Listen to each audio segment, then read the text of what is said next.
It's not always easy to practice self-care. Life gets busy and it can be easy to feel like we just don't have the time.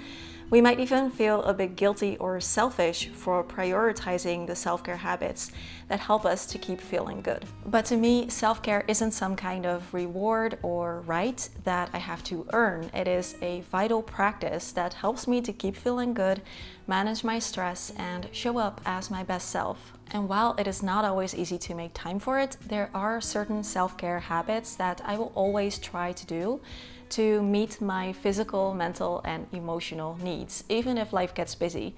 So in today's video, I want to share with you 10 of my non-negotiable self-care habits to keep me feeling good. Some of these self-care habits in this list are more like generally good for everyone, whereas others are more specific to me. But my hope with this video is that it can inspire you to come up with some of your own self-care habits that can be non-negotiables for you. So feel free to pick some from my list if they speak to you and add some of your own as well. I think that self-care doesn't always have to take a lot of time or money or be something that you have to earn. It can also just be about the way you go about your daily life. So if you have a small list of self-care habits that are non-negotiable for you, that really help you and that you want to try doing no matter what, that can be so helpful in creating a more peaceful, balanced, and healthy life. For me, number one is leaving empty space in my calendar and saying no when I need to. This is an excellent example of a self-care habit that doesn't necessarily take time or money. It is about the way that you schedule things. I know about myself that I need that empty space in my calendar between activities to come back to myself, catch your breath, regroup, recenter, process things that happened, and prepare for the next thing to come.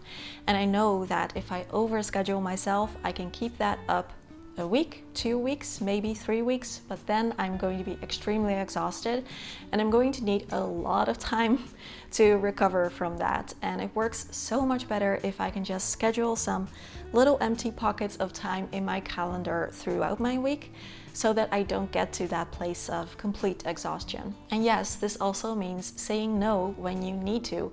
So I have been in the habit of really guarding my calendar like a hawk. And of course, sometimes you have to do things that aren't necessarily very fun, or you want to help someone out and you're doing it for them and not for yourself.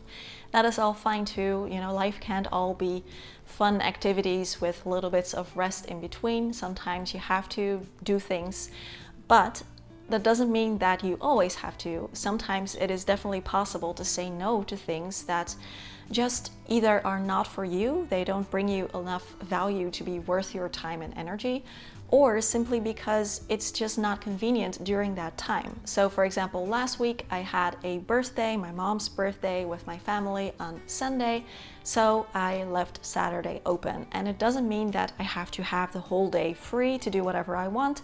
You know, there was cleaning and running errands, getting groceries, and a bunch more things for my work and everything, but I also had time to relax and rest and be by myself for a little while.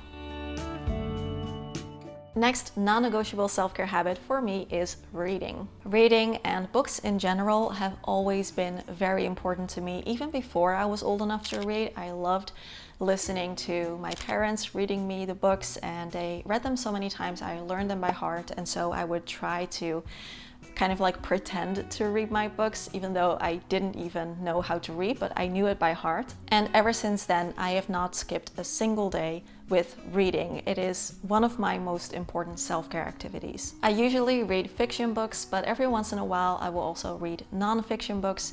And there is so much research that shows all the many benefits that reading has for our well-being. For example, we know that reading is great for training your cognitive abilities and that it can also help to decline memory loss as we reach old age. We also know that it can increase empathy because you're literally putting yourself in someone else's shoes. And I think for me, that is my absolute favorite thing about reading fiction books, because I get to step out of my own head, out of my own life, and live life through the eyes of so many other people going through all of these different things and experiencing life in their own way, dealing with things in their own way. I have learned so many valuable life lessons from reading fiction books simply by just seeing how these fictional characters, these other people, go through life and deal with challenges that they face. So for me, reading a book is my ultimate activity if I have a little downtime, especially if I can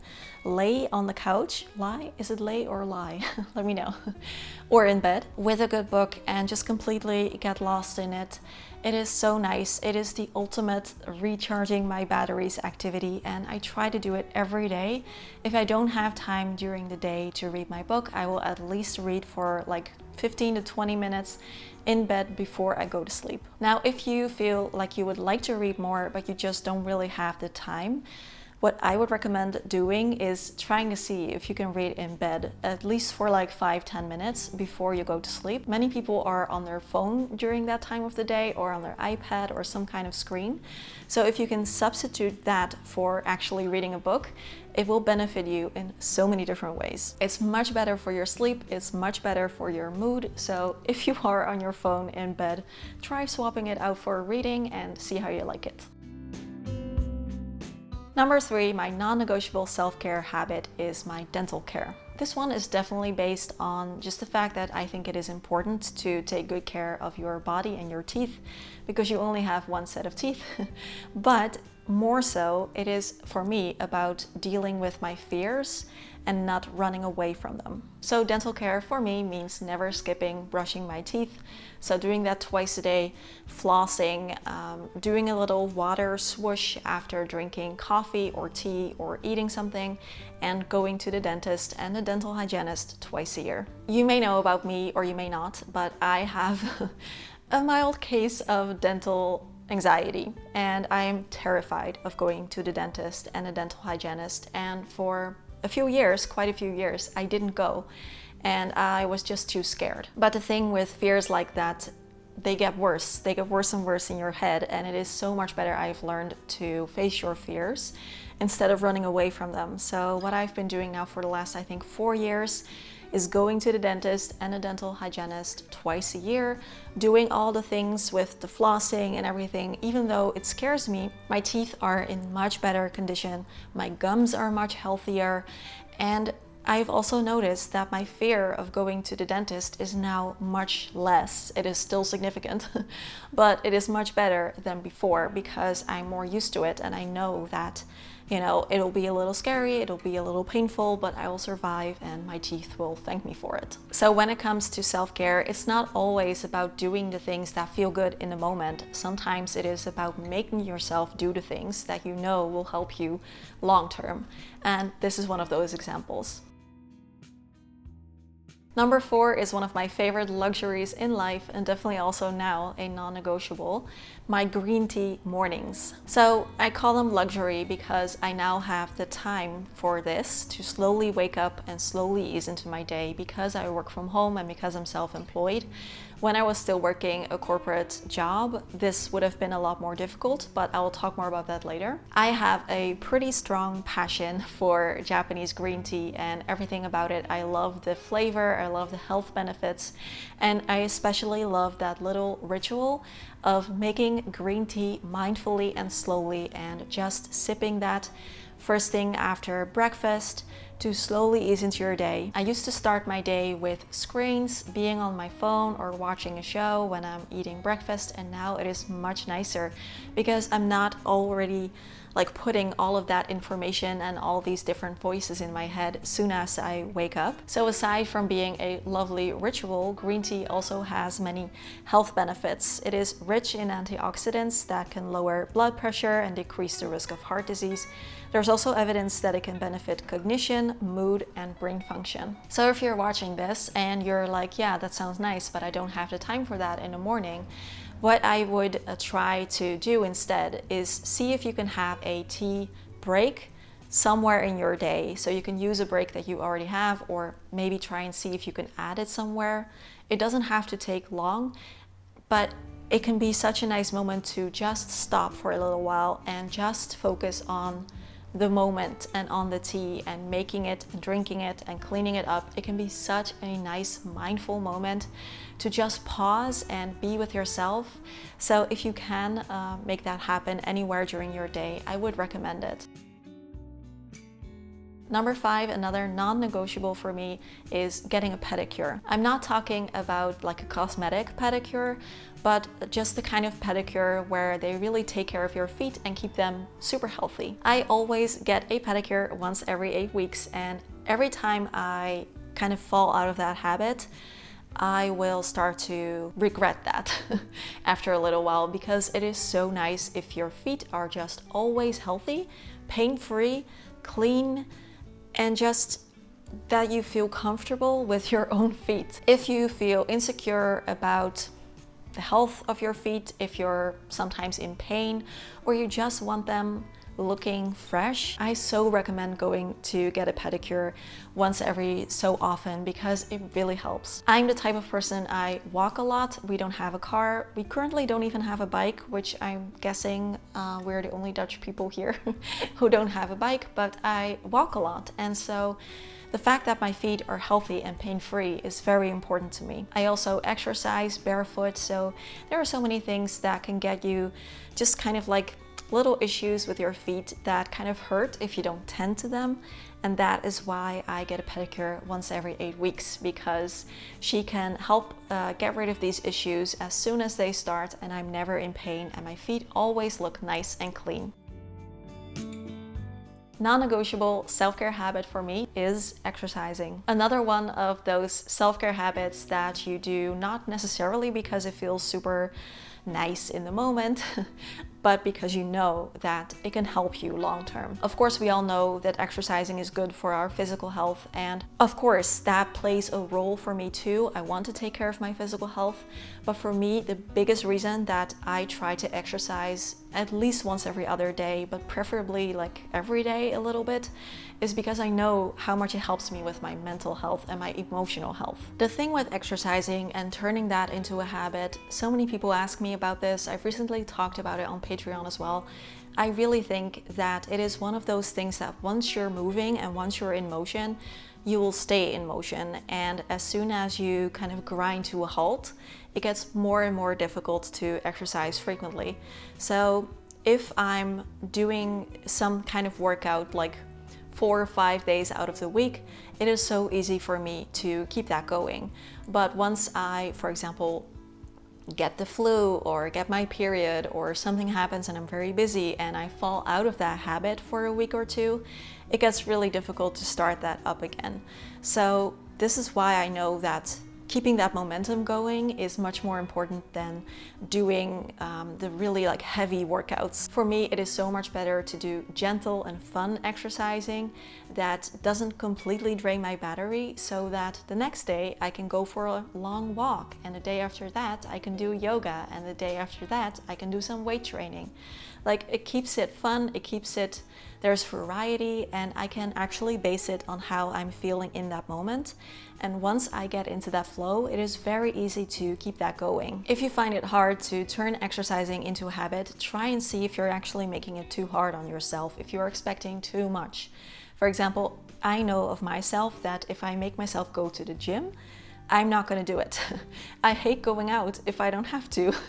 And so it is so much better for me to exercise at home, even if we don't have all of these like fancy equipments that they have at the gym. I personally think that you don't need them to get a nice workout and to keep it fun. Maybe for you it's the other way around. Maybe for you it helps to go to the gym, to some kind of class that's actually fun, instead of punishing yourself with weights or however it feels for you. And for me, I just noticed that if my body is not moving, my mental health declines, my emotional health declines. I start feeling so much more sluggish, uninspired, moody, gloomy, and I know whenever I reach that point that I just need to start moving my body again, and things always improve when I do. A clean and tidy home, aka decluttering and minimalism. I've talked about this on the channel before, that for me minimalism is a form of self-care, and decluttering is as well, because We are so much affected by our immediate surroundings and our environment, and if we can create a home environment that's easy to keep clean and tidy and lovely, then that is such a nice thing that you can do for yourself. The things around us affect us, and if you have a bunch of clutter around you or so many things that it is hard to keep your space clean and maybe you don't have time for it, then it's going to drain your energy, especially if you have things around that make you feel bad. So many of us do. Clothing that we don't fit into anymore and that we feel guilty every time we look at it and we haven't been able to wear that in years. Or things that are broken and that you've been meaning to repair for the last 3 years and you never do. An elliptical trainer that no one uses and just becomes a place where everyone can drop their dirty laundry. Things like that can suck away our energy, and if you don't have them in your home, and if you at least have like a very nice place to be in and to calm down, to be yourself, then that is a wonderful thing that you can do for yourself. Of course, I have many videos up on the channel about decluttering and simplifying your home, so I will leave a playlist for you right there. I also have my decluttering ebook, which is a 90-page PDF ebook with all of my decluttering tips and advice, and I will leave that in the description box below. If you have to decide whether or not something deserves a place in your home, then really ask yourself, are you willing to spend time and energy on this thing, finding a home for it, keeping it clean? Is that worth it? Yes or no? And try to take your own energy into consideration here.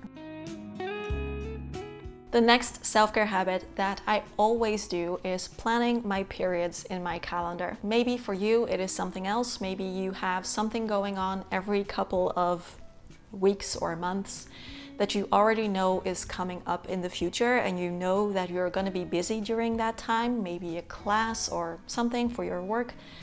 It really helps if you can already schedule those in for the whole year in your calendar, so that you know when you need to plan something to keep those weeks as free as possible. So that is what I do with my period. Every time I have to go on my period, it is quite hard for me.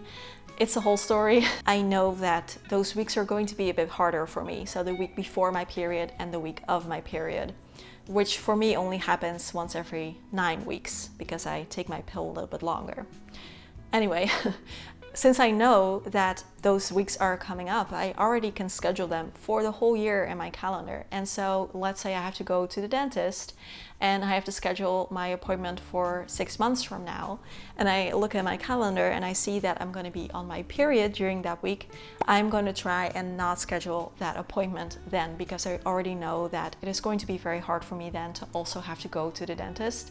So it just really helps. Sometimes, of course, you're going to have to plan things that are kind of unavoidable, and in that case I will just do it. But with a lot of different things, you can definitely be like, okay, can we do it a week later or a week earlier? And usually that is fine. So it is a way of preventatively taking care of your future self and making sure that you are not overscheduling yourself during the periods when you are already going to be busy or already going to feel less, how do you say that? Energetic, let's put it that way. Next non-negotiable self-care habit for me is making sure I'm going out at least once every other day. So another one of those examples where self-care is kind of making yourself do the things that you know will benefit you long term. I am definitely a homebody, and while I do love going out and being around other people regularly, I also need a lot of time alone at home. It is right here that I actually feel like I can be myself, let my guard down, recharge, recenter, regroup, find my breath again, and prepare for the next thing to do. So that means that I never feel bored or restless or something whenever I stay in my own apartment. I love being here, and I also now work from home all the time. So that is very nice that I have such a nice apartment to feel comfortable in. But the danger for me is that I will stay indoors for way too long in a row. So as much as I love being here, I also know that I need to make myself go out and be, around people and smell the fresh air, because that's also really important. It's kind of weird, but whenever I leave the house, I find that my worries and issues or whatever it is that I'm facing, my challenges, just become more manageable. And I think that that is because we find new perspectives when we go out. And I do feel that staying indoors for longer than is good for me increases feelings like loneliness, sadness, depression, anxiety. All those feelings are much more manageable if I have a good balance of staying indoors and going out. So not too much out, but also not too much in. And of course, we all know that going outside is healthy. It helps us to produce more serotonin, which can help us to feel good and happy and regulate our moods in the long run. It can help us to get more vitamin D, which is also very important for our physical health, our mental health. And so we do know that, especially if we can be around trees or grass or water every once in a while, it is good for both our physical and mental health. So sometimes it can happen that I just have too much work to do and I don't have time to go out, or something happened the day before and I just feel kind of exhausted or overwhelmed and I know that I need to stay inside today. That's fine, but then I do make myself go out the next day, even if it's only for going for a nice walk or getting some groceries.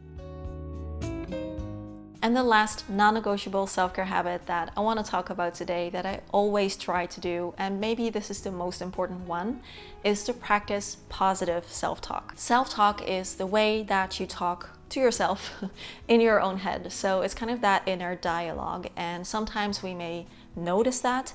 Other times it can be very subconscious and you don't really notice what you're telling yourself. It is based on our sense of identity and beliefs that we have about ourselves. And I feel that self-talk is so important because it can both help us to feel really good about ourselves and support ourselves and help ourselves face the challenges and grow as a person and cheer ourselves on, basically.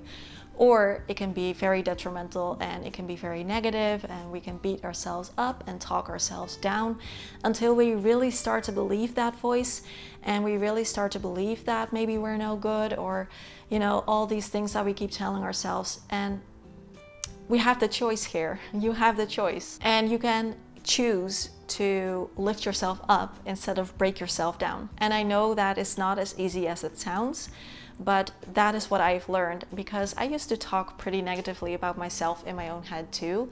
And once I really learned the power of self-compassion, kindness, self-forgiveness, I noticed that not only does it help me to feel better during my days if I'm just forgiving to myself and compassionate towards myself, it also helps me to achieve more, because who's gonna achieve more? Someone who keeps getting bullied or someone who keeps getting cheered on, And that can be, you can do that for yourself. So a good and helpful question to ask yourself when you're putting yourself down in your own head is, would I say this to a friend? This is a very popular one, and for good reason, because I think this hits the nail on the head, because we're often much harder on ourselves than we are on others. And I still do this too. I'm not perfect at this. And I frequently catch myself being super hard on myself and telling myself things that I would not say to a friend. So that's okay. It's not about being perfect, and you don't have to engage in negative self-talk because you're engaging in negative self-talk. It's not about creating perfection. I think it is about creating a kind of awareness first, of just seeing how you're talking to yourself in your own head. That's the most important step.